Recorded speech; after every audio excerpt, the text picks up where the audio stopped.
grande fierté quand même d'avoir fait Ouais. ça, je trouve ça trop. Mais voilà, on enlève les préjugés. Hélas, ce n'est pas comme vous l'espérez. Action! C'est bien, Victor, tu as raison. Travail, ça se voit pas comme ça. Mais c'est une plaisanterie, ça. Allez, tournons. When you have a failure, it's in some ways kind of beautiful. Allez, moteur. Allons-y, moteur. Elle n'a que 20 ans, et pourtant sa carrière a déjà de quoi faire rougir les plus grands. Elle a captivé le public par sa voix incroyable dès ses 12 ans, et aujourd'hui elle continue d'épater la France entière avec sa prestance. Ses performances sur scène sont celles que l'on n'oublie pas. Elle a su conquérir le cœur des Français par son jeu surprenant dans une série française, et elle enflamme aujourd'hui les planches dans une comédie musicale surprenante. Son parcours est une symphonie d'émotions, une ascension qui nous donne des frissons. Et cette jeune femme phénoménale est aujourd'hui devant moi. Je parle bien sûr de Lou, une artiste au mille talents, une pure mélodie vivante. Compositrice, interprète et actrice à tout juste 20 ans, Lou ne s'est jamais trompée et nous prouve chaque jour qu'elle est une véritable force dans cette industrie.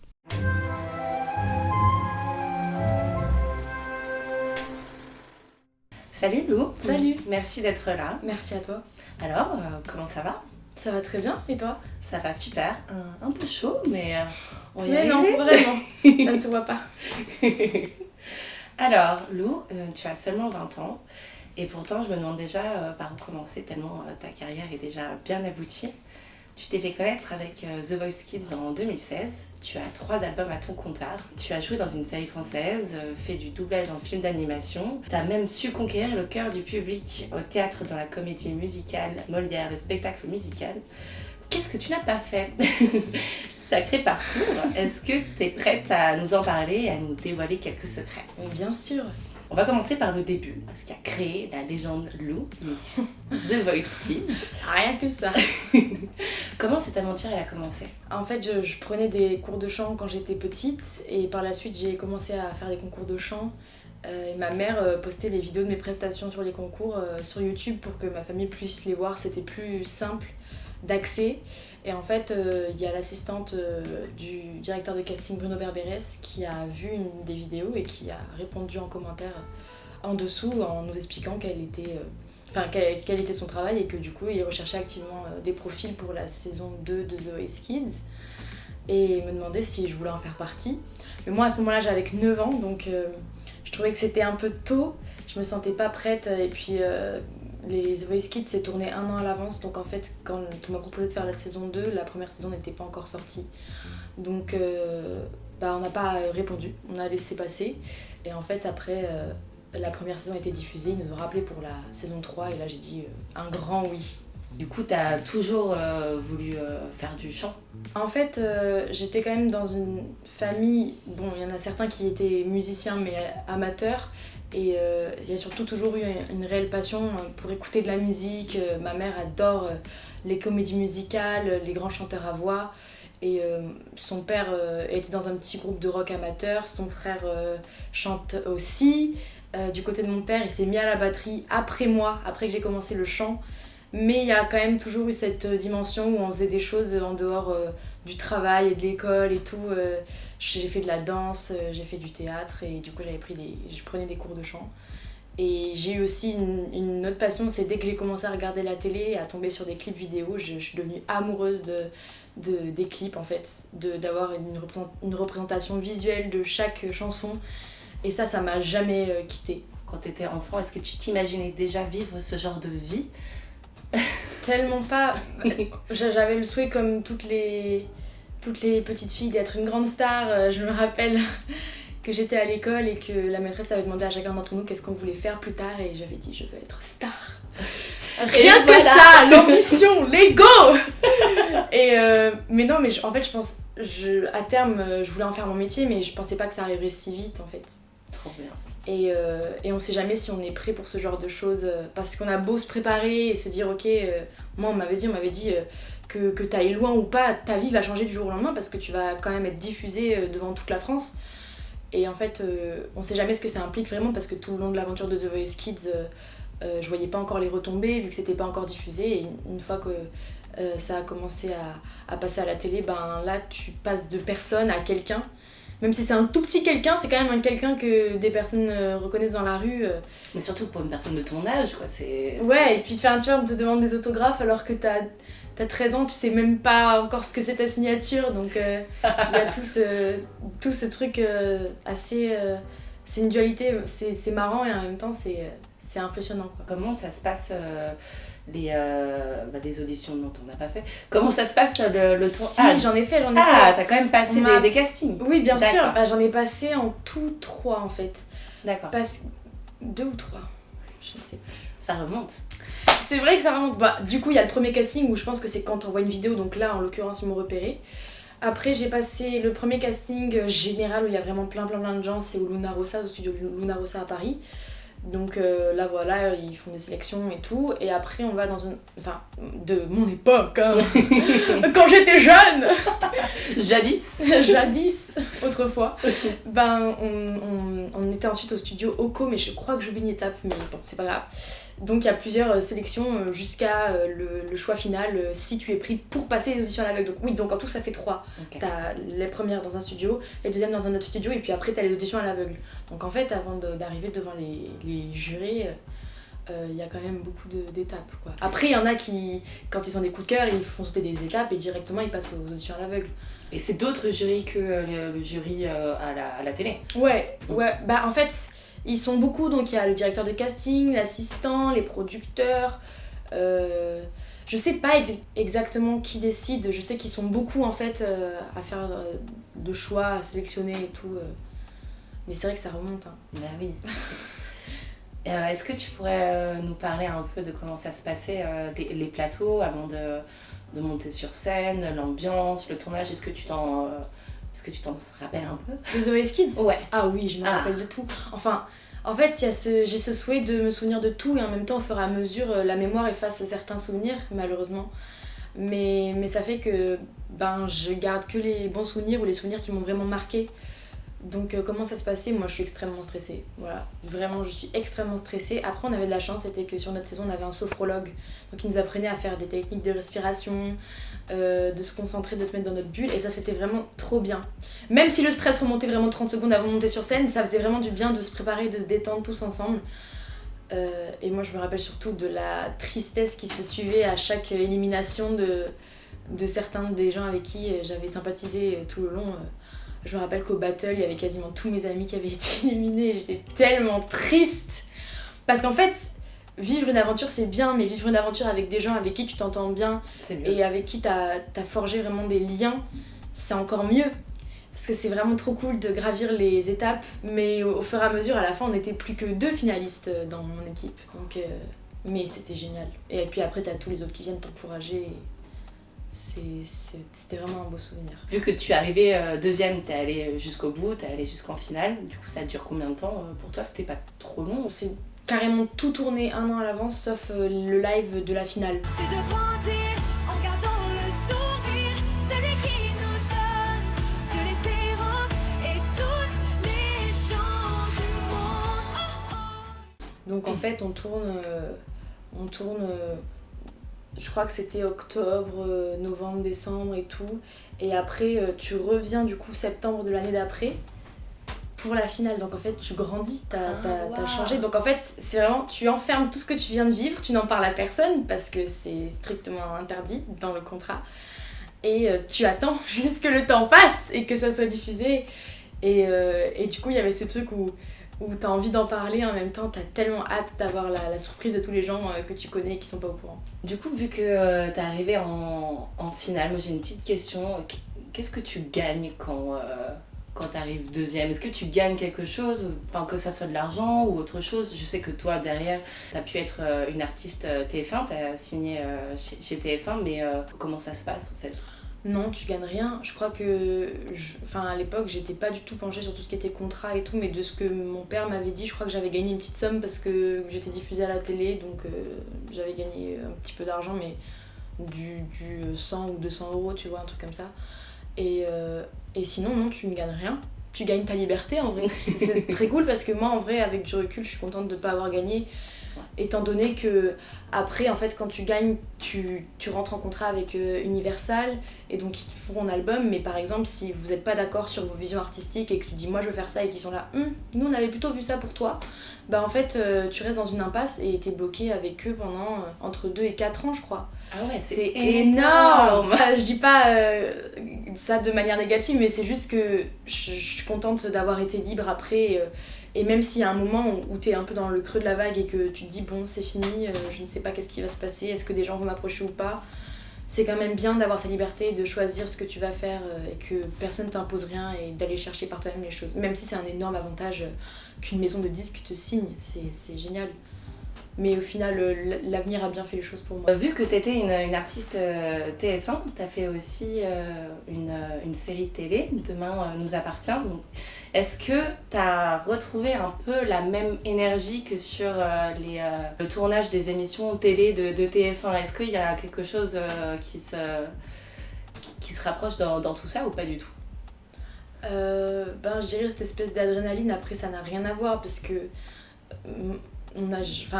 t'as plusieurs séquences par jour quand tu tournes, donc ça prend plus de temps que juste quand tu passes 10 minutes à la télé. Après c'est sûr que la même chose, la chose qui est similaire, c'est le temps d'attente en fait.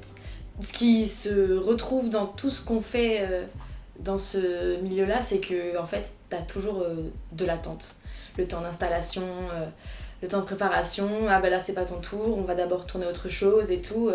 Et donc faut apprendre à être patient et justement au moment où on t'appelle là par contre d'être prêt quoi en fait. Donc voilà, et puis après sinon au début dans Demain nous appartient, notre appartement il était en studio, donc il y avait toute cette dimension de studio où on était enfermés, c'était des fausses lumières et tout, donc ça c'est vrai que ça rappelle un petit peu les émissions de télé. Votre appartement ?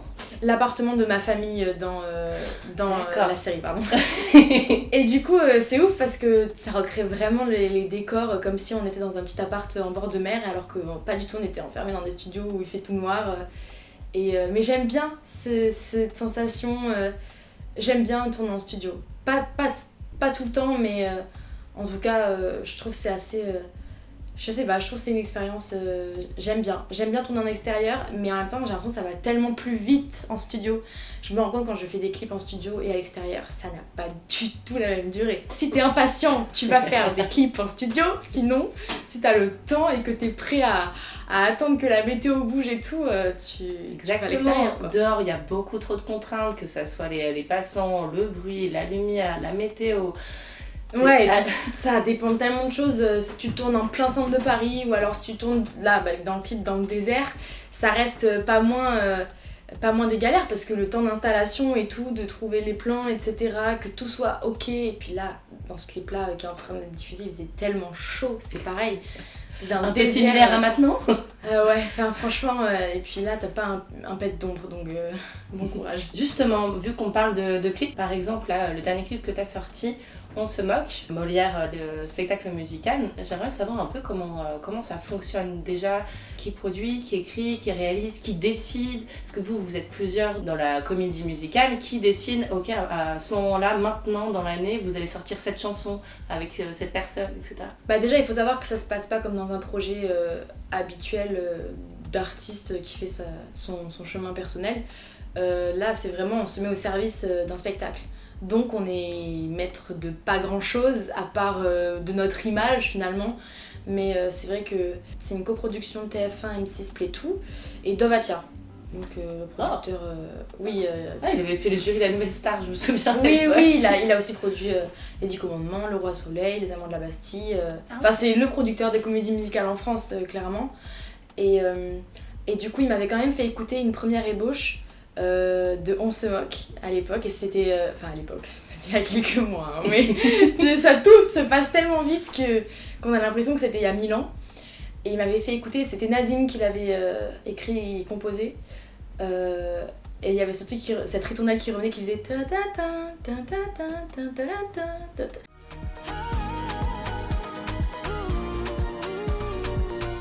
Et moi au début j'étais un petit peu sceptique, j'avais dit à Dove, je sais pas si ça j'aime bien, j'ai peur que ça fasse un peu trop enfantin, etc. Elle me disait non, fais-moi confiance et tout.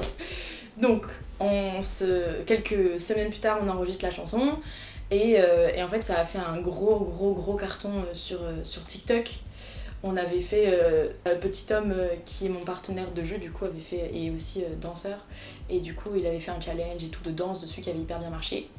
Qui marche encore à ce jour, c'est ouf. Et du coup, après, on a tourné le clip. Et oui, en fait, c'est vrai qu'eux, ils ont une espèce de programme dans leur tête où ils se disent d'accord, on va mettre ça en premier single. Donc, il y avait eu Regardez-moi. Après, il y avait eu Rêver, j'en ai l'habitude. Après, ils hésitaient entre. En fait, il y a toujours ce truc où, comme il y a plein de chansons fortes, ils doivent choisir sur laquelle ils vont sortir en premier. Et souvent, ça, même dans les projets hors comédie musicale, c'est très testé. Par exemple, quand tu sors une chanson ou quoi, de voir les retours des gens et tout. Et là, tu te dis, ah ok, bah ça c'est très bien, ça va être le prochain single. C'est que ça se base beaucoup sur comment le public réagit. Et du coup, on l'a tourné il y a quelques mois et avec un petit bout de la chorégraphie TikTok dedans et tout pour faire un clin d'œil. Moi, j'étais tellement contente de tourner ce clip-là. Et il y a eu beaucoup, il y a beaucoup de gens à la fin et tout qui dansent la chorégraphie avec nous. On a aussi tourné dans plein d'endroits dans Paris, en extérieur, mais ça traçait très vite. Et c'est la première fois, je crois, que. Après aussi, parce que Tommy et moi, on était hyper convoités, vu qu'on était tout le temps sur tous les plans. Du coup, ça faisait qu'on voyait pas le temps passer, mais c'est vrai qu'on enchaînait assez vite les plans. Même des fois, ça nous arrivait que le réel nous fasse bon, vous allez marcher dans la rue là pour aller à l'autre lieu et on va vous filmer pendant ce temps. Donc, vous continuez de faire comme c'était dans le clip et en même temps, on se rend à la prochaine destination. Donc en fait, il y avait un gain de temps et c'était une journée trop cool parce que c'était c'était en extérieur, donc il n'y avait pas de moment de relâchement, il y avait beaucoup de dynamisme et tout. Et puis même à la fin, on a pu rencontrer plein de gens qui avaient postulé pour candidater, pour faire partie du clip et tout, donc c'était génial. En tout cas, le clip est très réussi. Merci. On ressent bien, en plus l'alchimie entre vous deux, tout est magnifique, j'aime beaucoup. C'est gentil. En parlant de clip, tu t'es d'ailleurs prêtée à l'exercice en réalisant un clip avec ton amie Nova à bout de souffle. Ah, c'était génial. C'est vraiment après tous les projets que j'ai pu faire en termes de musique, c'était la première fois que je prenais autant en main un de mes projets musicaux. Donc en fait, avec Nova, oui, je l'avais approchée et je lui avais dit que j'avais une chanson en tête. Enfin, à la base, c'était juste une mélodie. Qui je pensais qu'il lui irait super bien et du coup on a commencé à écrire des paroles et moi je me disais bon ça va être pour lui, je vais lui donner et au final on a fait un duo qu'on a enregistré et après on s'est prêté à l'exercice du coup d'imaginer un clip. Donc on s'est posé plusieurs après-midi, on se disait qu'est-ce qui pourrait se passer. On voulait vraiment on voulait pas qu'un clip beauté en fait, on voulait vraiment quelque chose qui raconte et qui fasse écho aux paroles. Et du coup on avait un peu cette envie d'avoir un univers un peu horrifique, en même temps glamour. Et du coup il y a toute une histoire et j'aime trop ce genre de clip où tu analyses et en fait si tu te penches tu comprends plein de références que tu comprends pas si tu regardes juste comme ça. Donc il y avait toute une histoire où en fait je sais pas si les gens l'ont remarqué mais dans le clip on a un effet poupée de cire, les deux autres figurants ainsi que moi et en fait il y a quelque chose où Nova joue la personne qui nous manipule et qui nous prend pour ses marionnettes et moi à la fin je m'humanise on va dire pour laisser ressortir ma colère et je ne spoilerai pas le clip puisqu'il y a une fin. Et du coup voilà, j'ai adoré parce que on a co-réalisé ce clip avec une équipe de jeunes, un jeune réalisateur qui s'appelle Jean-Charles Le Sieur et c'était génial parce que du coup on avait vraiment beaucoup de peps et tout et moi je pense que dans mes prochains projets, ce que j'aimerais beaucoup, c'est travailler avec des jeunes en fait, des gens qui ont une fraîcheur, une vision nouvelle et tout, et je trouve ça génial parce que au moins c'est donner sa chance aussi à des gens qui, comme nous, débutent finalement. Exactement. Et parce que oui, j'ai fait plein de choses, mais j'ai quand même l'impression que je débute et il y a plein de choses encore que je sais pas faire et du coup c'est pour ça que j'ai envie de les faire avec des gens qui sont un peu de ma même génération, en tout cas qui ont une vision un peu novatrice. Novatrice, oh, c'est beau ça. Ça a duré combien de temps en tout de l'écriture jusqu'à la diffusion du clip? En vrai c'est long. En fait on se rend pas compte de tout ça. C'est vraiment un processus long, le temps de trouver une équipe, d'avoir un petit peu de budget, ensuite d'en parler avec l'équipe qui nous propose des choses. Le lieu, on a eu de la chance, on l'a fait super vite, de tourner le clip, ensuite d'étalonner, de dire bon là au montage ça va pas, on a fait plein de versions différentes, on a eu plein de montages différents et puis après d'imaginer comment on promeut On promeut. Ouais. on promeut tout. C'est moche, mais c'est on promeut. C'est rien. Comment on promeut tout ça et tout, et à quel moment. En fait, c'est toute l'organisation de se dire ok, on veut que ça touche le plus de gens possible, comment on fait. Et en fait, je crois que c'est ça le truc le plus long dans tout le processus. Quand tu entreprends quelque chose, ça va être vraiment de tout calculer pour que ça se passe le mieux possible et que le plus de gens puissent le voir. Et c'est ça qui n'est jamais certain aussi. Donc on y travaille tous les jours, mais il n'y a pas de recette en vrai. Hein. Enfin, il y a de la persévérance, il y a du travail, mais il y a plein de gens qui galèrent pendant des années avant d'un jour, tu sais pas pourquoi, ça va exploser. Alors que tu travaillais autant il y a 10 ans, mais je sais pas. Il y a quelque chose qui relève. Tout est écrit, c'est ouais, mais il y a beau. quelque chose, j'ai l'impression, qui relève un peu de. Moi, je crois beaucoup à tout ce qui est destin et tout aussi. Donc, faut laisser le temps faire les choses et en même temps prendre sa vie en main. Ouais, quoi. En parlant de cette musique à bout de souffle, moi je trouve qu'il y a une vraie différence entre cette musique-là et ce que tu faisais avant. Ça fait quoi de grandir avec ton public ? Bah, c'est génial. Après, en fait, c'est fou parce que je rencontre les gens quand je fais des concerts et en même temps, j'ai l'impression de ne pas pouvoir capter tous les gens qui peut-être m'écoutent. Aussi, récemment, j'ai repris les manettes de mon compte Spotify Artist, donc je me suis rendu compte.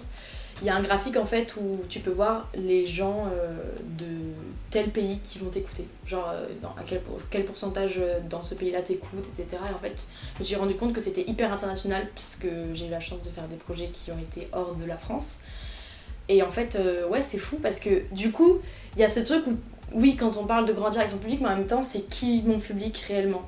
Et c'est pour ça que j'adore faire des concerts parce que je vais à la rencontre des gens ou en tout cas d'une petite minorité de gens qui ont pu se déplacer pour venir me voir, et c'est vraiment ce contact là qui est trop bien dans tout ce qu'on fait. C'est la finalité en fait, quand tu arrives à chanter des chansons sur scène avec tes musiciens et que les gens les chantent avec toi, c'est le plus beau cadeau franchement. Et puis après par la suite de rencontrer les gens et qu'on discute tous ensemble quoi. Mais ça fait quoi de grandir avec son public, c'est génial. Et c'est vrai qu'il y a des gens qui ont acheté le tout premier album que j'ai fait et qui sont encore là maintenant. Et en fait, c'est assez impressionnant de se dire qu'ils ont suivi tout mon parcours. Comme si il y a quelque chose de limite familial. Genre ils ont l'impression qu'ils me connaissent quand on se rencontre en vrai. Ça va, en tout cas, ils ont pas trop de mal à te voir grandir, à te voir devenir femme. Mais c'est fou, il y en a plein qui sont là, ah, t'as changé, mais en même temps. Oui, J'avais 13 ans quand j'ai commencé, j'en ai 20, c'est la période où tu changes le plus, même physiquement et tout. Mais moi j'adore cette évolution-là et je trouve que ça me donne encore plus de clés pour la suite aussi. Tu parlais tout à l'heure de ton rayonnement international. Est-ce que tu parlais de Miraculous ? Ouais. Ah. Laisse porte-bonheur, l'idée magique et l'idée chance, miraculeuse, l'idée du cœur. Est-ce que tu veux nous en parler ? C'était obligatoire Bah d'en parler, oui. je pense. Je veux bien que tu nous racontes depuis le début comment ça s'est passé. Moi j'ai surtout fait les parties chantées. Ok. Et en fait on m'avait approché, c'était en 2017 je crois, pour faire le générique d'un dessin animé que je ne connaissais pas à l'époque. Et j'ai dit ah oui, avec plaisir, j'adorerais, ce serait génial. Et au final on s'est retrouvés, du coup les Nikim et moi, sur le clip de Miraculous. Il y a, ça fait combien de temps ? Ça fait 7 ans. Ça fait 7 ans, 2017. Ouais. Là, je me sens vieille. Il y a des filles, des fois, qui viennent me voir et qui ont à peu près mon âge ou un peu moins et qui me disent oh, je t'écoutais quand j'étais petite. Ah, je me sens tellement vieille. Arrêtez, je n'ai que 20 ans. Et du coup, bref. Et donc, ça s'est fait comme ça et progressivement, après, on a été en studio un an ou 2 ans après parce qu'il y avait une potentielle histoire de comédie musicale. Ah ouais. Sauf qu'au final, le producteur Jérémy Zag a laissé tomber cette idée de comédie musicale pour en faire un long métrage. Donc en fait, ça s'est étalé sur des années et du coup, moi j'ai vraiment suivi le processus depuis le début. Et j'étais vraiment honorée que Jérémy me propose aussi de faire les voix chantées américaines. Je m'y attendais pas du tout. Et au final, ça m'a permis à moi de me challenger parce que sinon en France, j'ai pas tellement l'occasion de chanter en anglais. Et j'ai adoré ça, enfin pouvoir rencontrer les réels producteurs américains, australiens et anglais, parce qu'en plus il y a un mélange de nationalités et tout, où quand j'étais en studio, ils étaient les trois en visio et ils étaient là, non mais l'accent, faut qu'elle fasse ça et tout, on avait toutes les sortes d'accents d'anglais et tout, et moi j'étais là, je ne sais pas. Et du coup ça a été très long, mais en même temps je suis hyper fière du résultat, parce que c'est des trop belles chansons, et que bah, finalement ça a vraiment pris le temps, ce qui change vachement des projets où c'est fait hyper rapidement parce qu'on n'a pas le temps. Et là vraiment les chansons ont eu 1001 formes, 1001 paroles, 1001 structures, mais je pense que c'est arrivé à une forme qui est la bonne en fait. Est-ce que tu gagnes de l'argent avec ça? Très peu. Les gens pensent... C'est décevant. Mais tu sais quoi, je vais enlever un préjugé, parce que les gens pensent, en plus surtout aujourd'hui, pensent tellement qu'on peut devenir riche comme ça avec la musique parce qu'on a fait un gros succès. Les gars, tous les gens qui pensent que j'ai touché mais genre des centaines de milliers d'euros avec Miraculous, très très loin de là. Parce qu'en fait, c'est hyper compliqué niveau contrat, parce que c'est pas une production juste française, donc ça s'adapte pas juste aux lois françaises. C'est franco-américain, japonais je crois, donc enfin, je veux pas dire de bêtises, mais je crois que c'est ça, c'est de ces pays-là que c'est produit. Donc en fait, les lois ne sont pas les mêmes aux États-Unis qu'elles sont en France, qu'elles sont au Japon. Et il n'y a pas les mêmes interprètes et tout. Enfin, moi, il y a plein de questions. Je sais pas dans quel pays c'est le générique est diffusé en anglais et dans quel pays le générique est diffusé dans leur langue natale. Et du coup, il y a beaucoup de choses comme ça. Et en fait, moi, je suis juste interprète avec Lenny Kim. Et du coup, il y a énormément de trucs de contrats et tout dont j'ai même pas les rouages. Mais ce qui fait que, au final, dans toute la boucle des gens qui ont écrit, des gens qui produisent, etc., ben, il reste pas grand chose. Hein. C'est pas grave, parce qu'au final, je regrette pas, tu vois, ça apporte une énorme visibilité. Après, c'est sûr qu'il y a plein de choses qui sont mal faites. Et que on a quand même donné beaucoup de temps et tout pour le faire, mais c'est pas grave. Enfin, moi en tout cas je l'ai jamais fait pour l'argent, je l'ai fait parce que j'en avais trop envie, et je regrette pas parce que ça m'a ouvert tellement de portes en fait. Il y a une grande fierté quand même d'avoir fait Ouais, ça. on enlève les préjugés. Hélas, ce n'est pas comme vous l'espérez. Tu as doublé la voix de... mince, j'ai oublié le nom, mais... Ouais, voilà, dans Sacré Momie. C'est bon, papa, excuse-moi, je voulais dire grand pharaon. Je prête ma voix à une princesse égyptienne du nom de Néfer. Toute ma vie, j'ai rêvé de me consacrer à ma passion, et ma passion, c'est de chanter. Est-ce que tu as passé un casting pour être voix? Non, pas du tout. Ben ça, c'est un des privilèges qu'on a, je pense, quand on a de la visibilité, c'est qu'on m'a appelée directement pour faire la voix de Neferti, du coup, dans Sacré Momie. Mais après, ils savaient que j'avais déjà fait du doublage. Donc voilà, mais c'était une superbe expérience. Moi, j'adore ça, le doublage. C'est quelque chose qui me passionne, et c'est fou quand même de se dire qu'on arrive à doubler un film en... moi, je l'ai fait je crois en 2 journées. En 2 jours seulement? Ouais, c'est énorme. Et parce que aussi, j'étais très bien dirigée par la directrice. Comment ça se passe lors d'un enregistrement? Mais en fait, moi en tout cas, j'ai pas la vérité absolue, mais pour ma part, on a l'ingé son, du coup, qui prend ta voix. Et t'as aussi la directrice de casting, la directrice artistique qui va te guider sur les intentions, te restituer, là on est à cette scène-là, il se passe ça, donc il faut que tu sois dans cette énergie-là. Et du coup, voilà, au final, on est très peu, donc c'est vraiment dans une salle fermée, donc c'est hyper intimidant. C'est vraiment super intimidant, mais en même temps il y a intimiste et intimidant. Oui, voilà, c'est très intime, donc au final c'est autant intimidant que t'as la place pour te lâcher en fait. Et moi j'ai adoré, et j'aimerais beaucoup en refaire, et j'étais trop contente d'avoir cette opportunité là qui s'est présentée à moi, surtout que j'avais un rôle important, que j'ai pu faire l'avant-première, c'était très cool. C'est pas trop dur de se caler sur le rythme et le labial? Mais si, en fait, moi mon truc c'est que j'avais tendance à être un peu en avance parce que j'anticipais, j'avais peur d'être à court. Puis même dans tous les cas, l'ingé il peut recaler après ta voix si t'es légèrement en retard et tout. Si vous saviez, mais on essaie de faire ces méthodes-là, on essaie d'éviter de faire ces méthodes-là.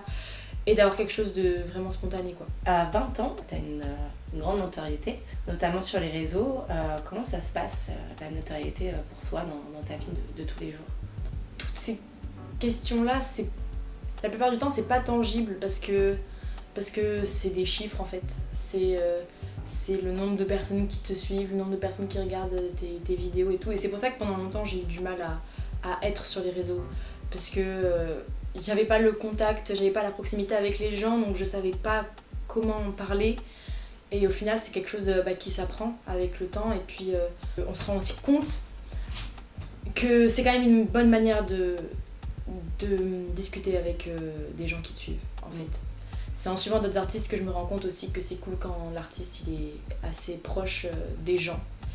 Et du coup, c'était quoi ta question déjà? Ah oui, la notoriété, pardon, je m'égare. Parce que c'est des sujets tellement Vaste, ouais. compliqués. Je le vis plutôt bien. Après, en fait, c'est marrant parce que ça dépend des villes. Il y a des villes où on me reconnaît plus que d'autres, et il y a dans d'autres villes où on me reconnaît pas du tout. On te reconnaît où On me reconnaît de ouf à Toulouse. Ah ouais. Parce que je vais souvent à Toulouse parce que j'ai mes meilleurs amis qui étudient là-bas. À Paris, je suis un peu plus reconnue depuis qu'on a fait Molière au Palais des Sports pendant 3 mois. Parce que du coup, il y a plein de Parisiens qui sont venus voir. Dans le sud et dans certaines villes aussi en France, mais c'est marrant en fait, les gens calculent pas tellement. Et c'est pas plus mal, parce que en fait, c'est pas toujours le bon moment pour qu'on te reconnaisse, tu vois. Ouais, et moi je crois que j'ai jamais dit non de faire une photo ou une vidéo, sauf une fois où on m'avait reconnue à l'hôpital. Oula. Là c'est même pas moi qui ai dit non, j'étais trop mal, c'est ma mère qui avait dit bah non. Désolée, elle fera pas de photos. Il y a des lieux, il y a ouais, un lieu, il y a un vraiment. moment, et là... Et c'était la limite à pas franchir, j'ai envie de dire. Mais après, sinon, ça me fait toujours trop plaisir. Enfin, des fois, on m'accoste dans la rue, je pense aussi. Ouais. J'ai mes écouteurs, j'entends pas et j'entends « L'eau, l'eau, l'eau !» Et je me retourne, on me fait « C'est pas toi, la meuf qui... » Je la si, c'est moi. Et du coup, mais ça fait toujours plaisir, en fait, de rencontrer les gens. Quand c'est pas fait de manière impolie... et où on se moque de toi, sinon c'est bien. T'as pas de gros fans, archi fans qui t'envoient des messages bizarres ou... J'ai une histoire, c'est un jeune garçon qui avait trouvé mon adresse, mais vraiment mon adresse chez mes parents, dans le fin fond du sud-ouest de la France, et qui m'envoyait des lettres à mon adresse. Oh mon Dieu. Et tu sais quoi, le pire, c'est que par la suite, je suis partie en vacances...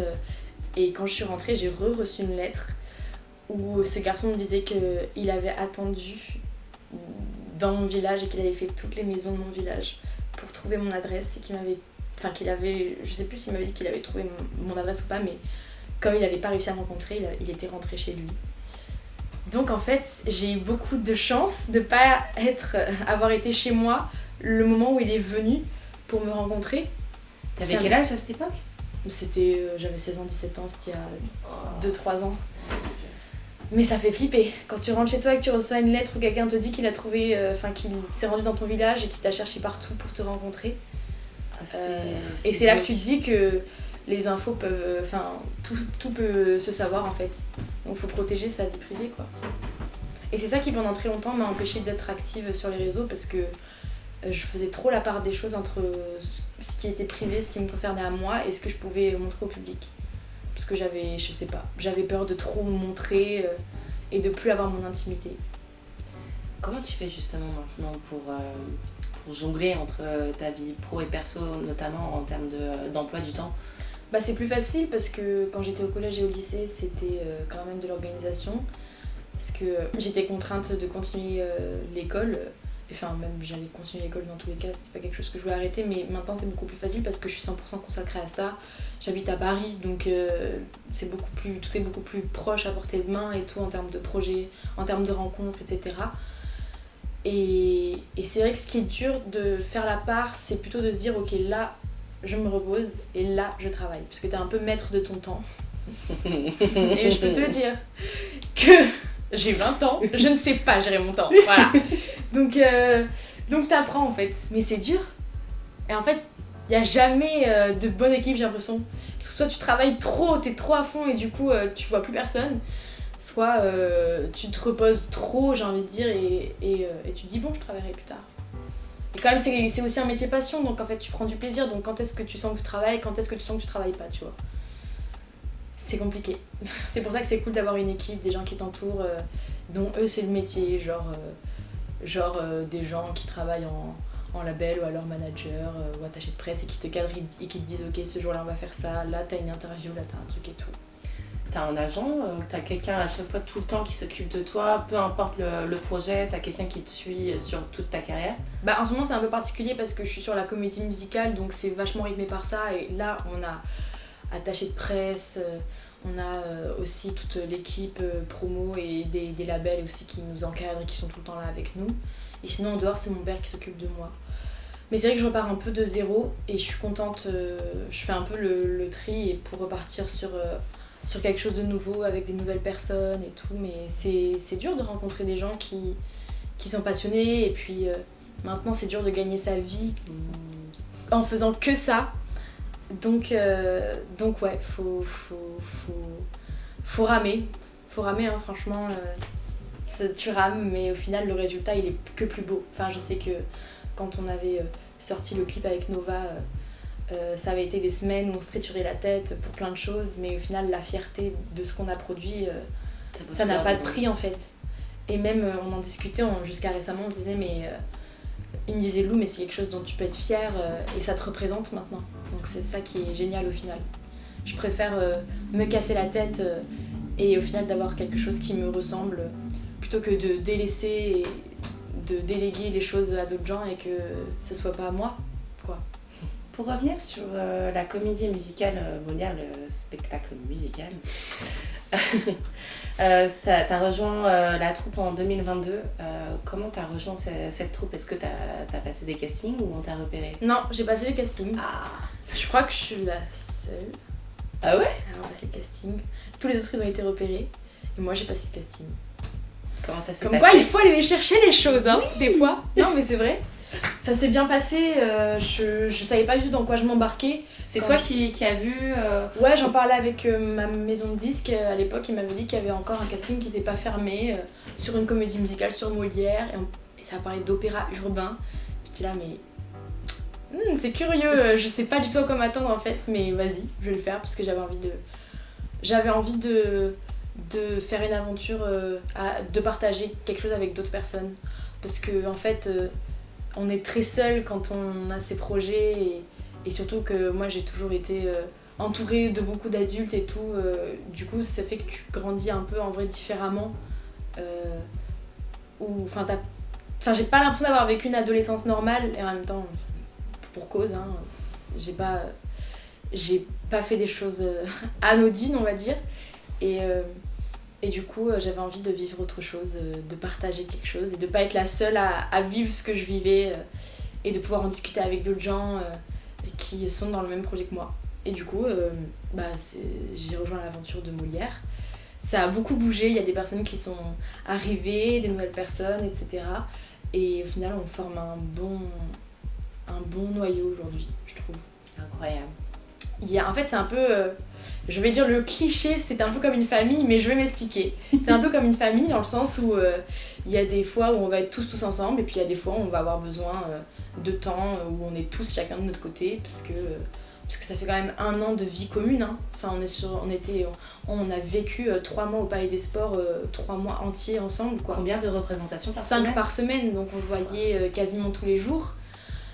Après on a été sur les routes, on a fait des tournées de tous les zéniths de France, donc tous les week-ends on habite ensemble pendant le week-end, on a les hôtels on est tous dans le même hôtel. Une tournée ça dure combien de temps?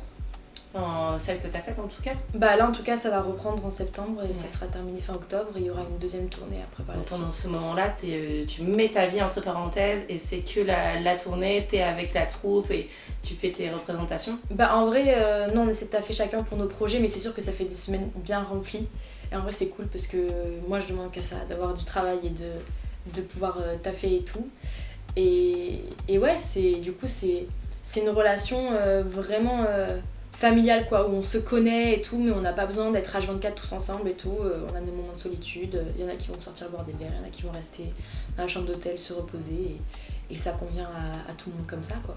Et toi, t'es team fêtarde ou plutôt Je suis team hôtel. team hôtel? Je suis team repos parce que, en fait, c'est surtout, je me demande comment ils font pour sortir après les représentations parce que je sais que moi, je suis fatiguée, quoi.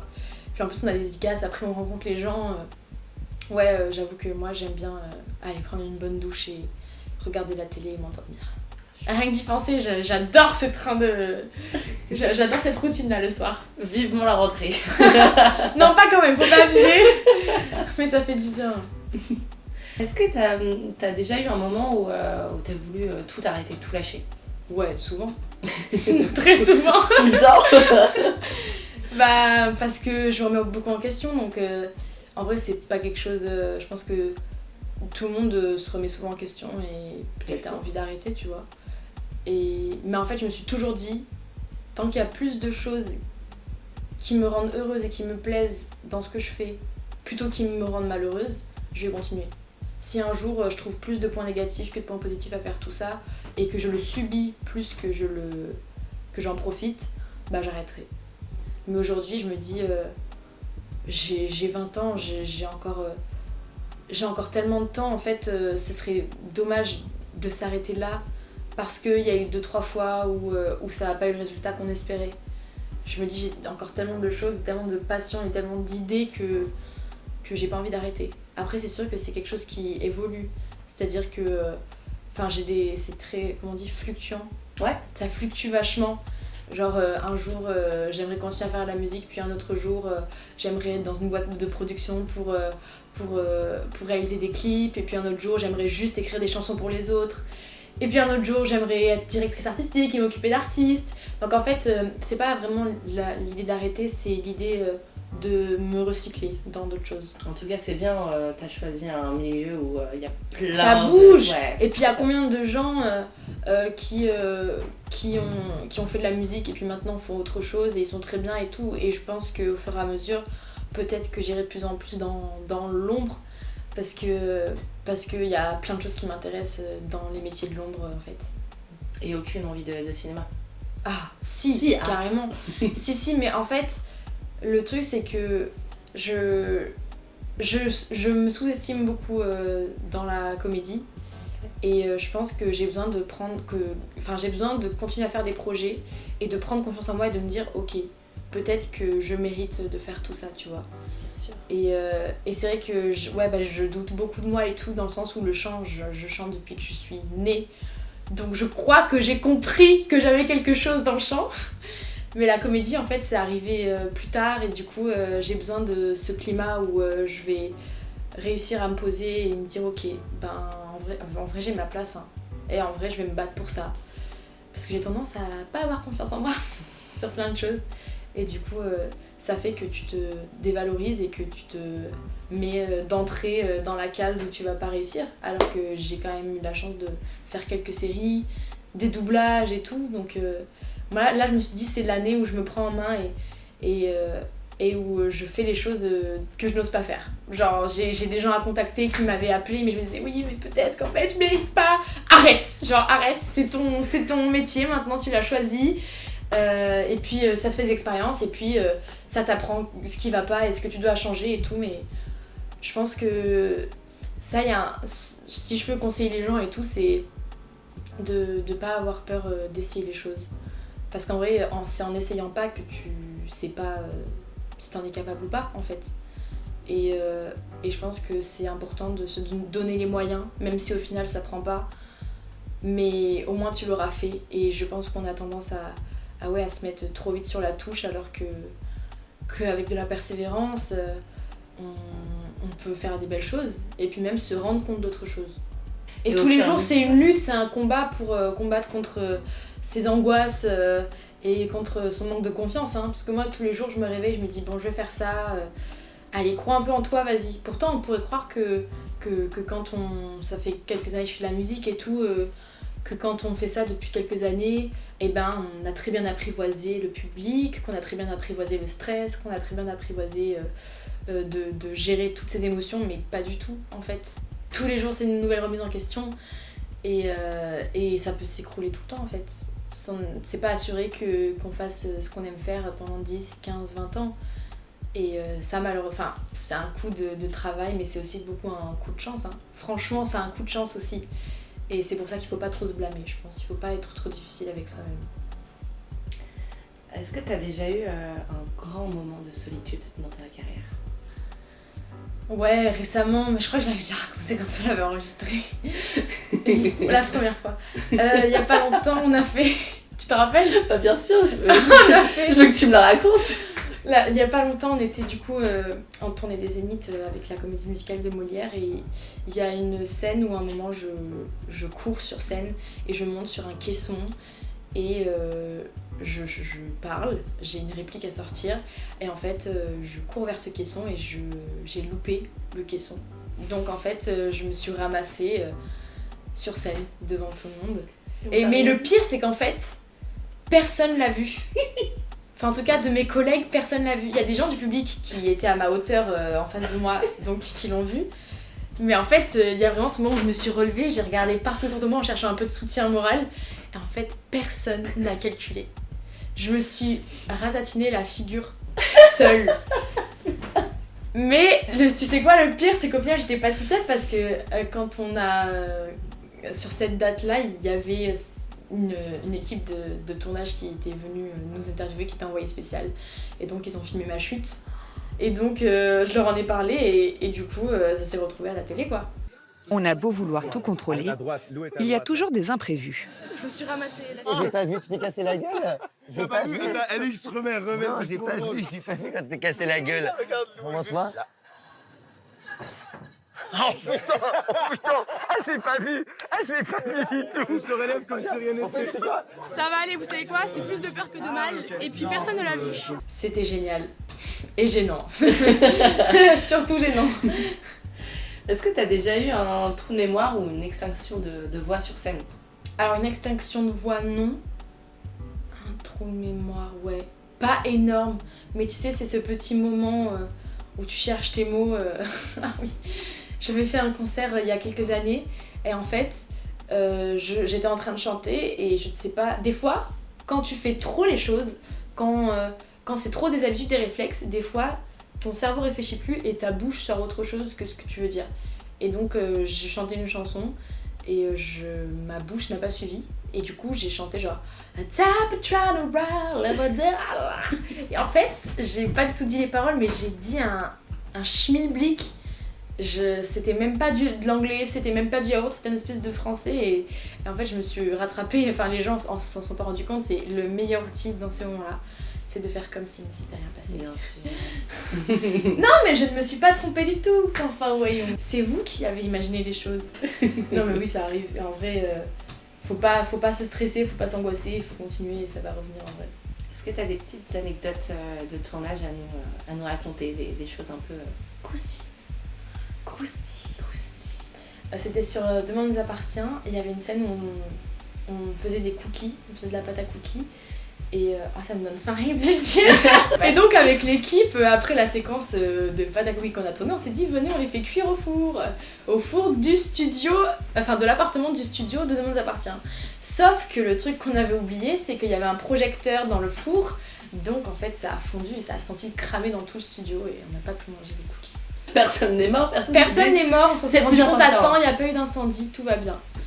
Mais c'était très marrant. On avait bien le seum de ne pas pouvoir en manger au final. Tu m'étonnes. On n'a pas parlé aussi du fait que tu as fait une apparition dans Joséphine, Ange Gardien quand même. Ah bah, plus qu'une apparition, j'ai eu un rôle pendant un épisode. Waouh. Et ça s'appelait Les Perchés et j'étais une jeune adolescente écologiste qui luttait contre sa mère qui était architecte et qui allait raser une forêt pour construire des immeubles, pour loger des gens. Et c'était un super épisode, c'était trop bien. On a tourné en banlieue parisienne et c'est là que je me suis fait des amis comédiens qui sont toujours des amis à moi, dont un qui jouait un de mes copains dans l'épisode qui s'appelle Léo, avec qui je suis toujours amie, qui fait du cinéma. Et c'était une trop bonne aventure, franchement c'était cool, ça a duré 2 ou 3 mois. Et du coup pendant ce temps, j'ai pas pu aller au lycée. Pour un épisode, t'étais pas là pendant 2-3 mois? Ouais. Oui, parce que c'était un petit peu étalé quand même, mais du coup j'avais des profs particuliers qui venaient dans mon Airbnb pour me donner cours. Ah, c'est chouette. Ouais, c'était marrant, c'était la première fois que j'expérimentais l'école à la maison quoi. Mais je préfère être au lycée quand même. Ouais. C'est quand même mieux. Après, tu développes une relation particulière avec les profs et tout, il y a beaucoup plus de proximité et tout, donc en termes d'apprentissage et tout, c'est trop cool, parce qu'ils sont 100% consacrés à toi. Mais c'est vrai que ça manque d'être avec tes potes. La vie sociale, quand même. Exactement. Parce qu'au final, ça te confine vraiment dans un truc où tu fais tout depuis chez toi. Et ouais, enfin moi en tout cas, c'est pas le truc qui me convient le plus. C'est quoi tes projets en ce moment? Est-ce qu'il y a quelque chose dont tu veux nous parler? Alors oui, j'ai écrit une chanson il y a 2 ans et je me suis mise en tête de la produire et de la sortir cette année. Et donc, comment parler sans trop dévoiler les choses? C'est une chanson qui du coup que j'ai demandé de produire par un ami à moi qui s'appelle Lonepsy, son artiste. Et donc on a tourné le clip, je co-réalise le clip aussi. Et donc c'est une petite chanson qui me tient à cœur. Parce que en fait j'avais ce désir après 3 ans sans avoir rien sorti à titre solo. C'était quand même, j'ai tellement évolué que c'était important de pouvoir maintenant faire écouter aux gens ce que je fais maintenant, ce à quoi j'aspire à 20 ans. Et du coup je me suis mise en tête de tout prendre en main et ouais, de me réapproprier mon image, de tout choisir, que ce soit que de la pochette jusqu'à la production, jusqu'à la réalisation, jusqu'à la promotion. Et du coup voilà, ça me tient à cœur pour les gens qui sont là aussi depuis le début et qui étaient impatients de voir comment j'évoluais. C'est un peu pour faire patienter les gens en attendant que Molière suive son cours et qu'ensuite je reprenne mes projets perso. Voilà, c'est un peu une petite bulle dans tout ce qui est en train de se passer en ce moment. Mais ça me tenait à cœur de sortir quelque chose parce que en fait j'en avais le besoin, c'était même au-delà de l'envie, j'ai le besoin de sortir quelque chose, de t'exprimer à nouveau. Ouais, c'est ça, et puis de dire bah voilà, je fais Molière, le spectacle musical, mais je suis pas juste la fille qui prête sa vie à Armand Béjart, je fais aussi de la musique en dehors et ouais, je pense qu'il y a tout quelque chose, j'ai toute ma nouvelle identité artistique à me réapprivoiser et je pense que ça commence par là. Donc voilà, c'est un peu pour faire patienter les gens en attendant aussi mon café de la danse. Ah voilà, le 25 et le 26 octobre, donc le vendredi et samedi à Paris. Avec un invité spécial? Avec des invités spéciaux, pardon. Plein d'invités spéciaux. Franchement, ceux qui vont venir voir, ils vont vraiment pas être déçus parce que ça fait des mois que je travaille dessus. Artistiquement et tout, dans la direction, j'ai totalement tout imaginé. Je me suis entourée aussi de personnes qui sont très proches de moi et tout, mes musiciens qui m'accompagnent depuis le début. Enfin vraiment, là j'ai vraiment un désir de tout faire par moi-même et du coup le chemin est très périlleux mais il n'en est que plus beau en fait. J'ai très très hâte de ces concerts-là. J'appréhende aussi beaucoup, je me mets beaucoup en challenge parce que j'ai plein de choses à gérer, mais je sais que j'ai mon entourage qui est là et qui m'épaule et qui me donne des super idées aussi.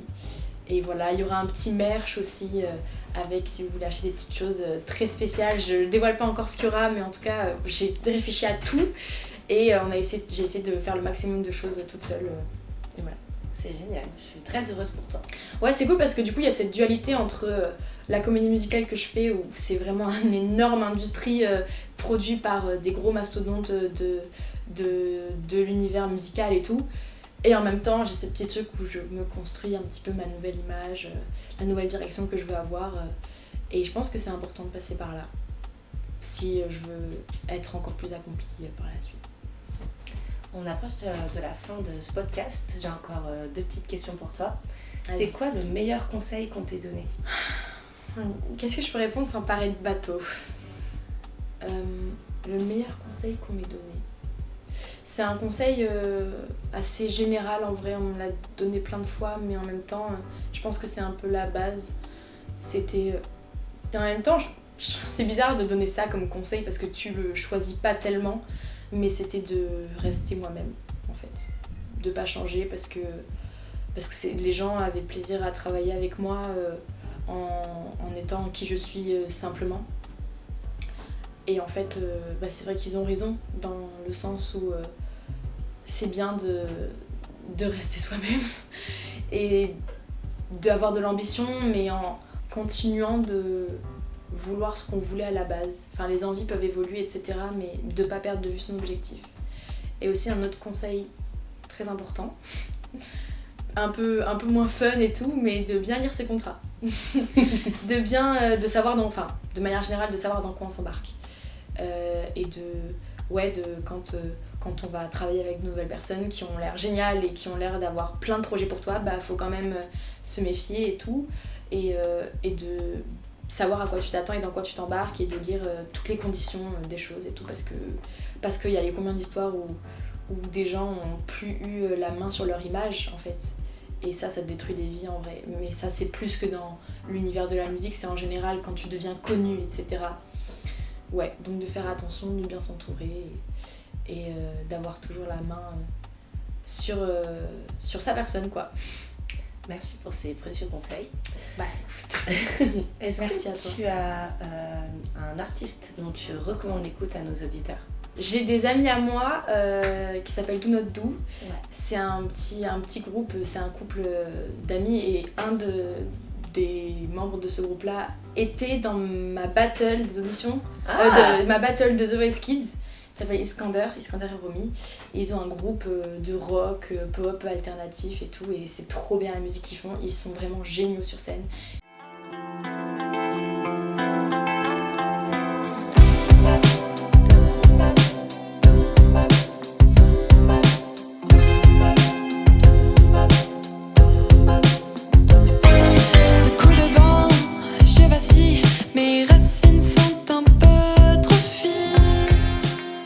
Je les vois vraiment évoluer et grossir, et je trouve qu'ils ont un énorme potentiel.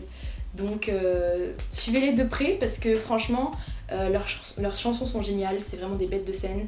Ils ont vraiment une couleur artistique, et en même temps j'ai l'impression qu'ils savent aussi entre plein de styles différents. Et ils ont sorti un EP, je crois qu'ils ont sorti aussi... Non, je vais pas dire des bêtises. Ils ont sorti un EP et ils ont sorti un deuxième EP, ou alors un album, je sais plus. Mais en tout cas, ils sont vraiment en train de pop, et ils sont hyper bienveillants, ils ont des textes qui sont vraiment bien écrits tout en étant hyper légers, et ils sont trop cool en fait. Ils sont trop cool, ils sont trop talentueux. J'ai trop envie d'écouter. Non, franchement, c'est trop bien ce qu'ils font. C'est un peu déjanté et tout, et moi j'adore ça. Alors, voilà. Eh bien, merci beaucoup Lou, c'est la fin de cet épisode avec toi. Merci à toi, c'était génial. Je suis vraiment ravie qu'on ait pu refaire ça ensemble. Est-ce qu'on peut le dire ou pas? Oui, allez, on peut le dire. Pour l'anecdote, on avait déjà tourné ce podcast, sauf qu'il y a eu... je crois que c'est le fichier audio qui a disparu. Exactement. Donc le son était pas bon, et du coup on a décidé de refaire. Voilà, merci beaucoup. Avec plaisir. Et puis merci à vous, chers auditeurs, pour votre écoute. Merci beaucoup de nous avoir écoutés. À bientôt. Merci d'avoir partagé ce moment magique avec nous sur Fin de Tournage. Si vous aussi, vous avez été aussi captivé que nous par le talent et la passion de Lou, ne manquez pas de suivre ses aventures musicales sur Instagram, @LouMusiqueOfficielle. Et la bonne nouvelle, c'est que Lou nous concocte une nouvelle chanson qui peut ouvrir cette nouvelle pépite. Et pour ceux qui rêvent de la voir en live, notez bien ces dates. Lou sera en concert au Café de la Danse les vendredis 25 et samedi 26 octobre. Des soirées inoubliables en perspective, avec la participation exceptionnelle de... Plongez dans l'univers lumineux de Lou, laissez-vous porter par ses mélodies et vibrez au rythme de sa voix envoûtante. À très bientôt pour de nouvelles aventures artistiques sur Fin de Tournage. Merci à mon partenaire de toujours, Victorien Cheminot, qui a réussi la technique avec brio. Merci à Lucas Lechner pour la musique, et merci à vous, chers auditeurs, pour votre écoute. Si ça vous a plu, n'hésitez pas à en parler autour de vous, ça nous aiderait beaucoup. Et si vous aussi, vous avez une histoire à raconter et que vous êtes un professionnel du tournage, contactez-nous. C'était Marion Céline pour Fin de Tournage. Bonne journée ou bonne soirée.